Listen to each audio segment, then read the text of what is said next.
আমি আজকে আপনাদের সামনে হলফ করে বলতে পারি, আমার এই বাংলাদেশের আওয়ামী লীগ ইসলাম বিরোধী নয়। হাজার হাজার আওয়ামী লীগের নেতা কর্মী, মসজিদ মাদ্রাসা কমিটির পরিচালক, এই দেশের হাজার হাজার আওয়ামী লীগের নেতা কর্মী আছে যাদের যাকাতের দ্বারা মাদ্রাসাগুলি চলে।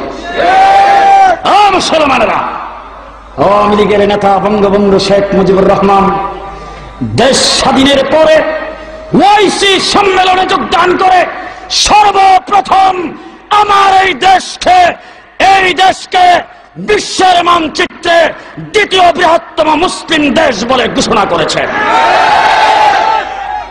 ও আমার আওয়ামী লীগের বাইরে, আওয়ামী লীগ যারা করে তারা ইসলাম বিরোধী না। কাকরাইল মসজিদের জায়গা বঙ্গবন্ধু শেখ মুজিবুর রহমান সাহেব বরাদ্দ দিয়েছেন, ইসলামিক ফাউন্ডেশন দিয়ে শেখ মুজিবুর রহমান সাহেব করেছেন। ও মুসলমানেরা, আওয়ামী লীগ ইসলাম বিরোধী নয়, ইসলামের দুশ্মন নয়।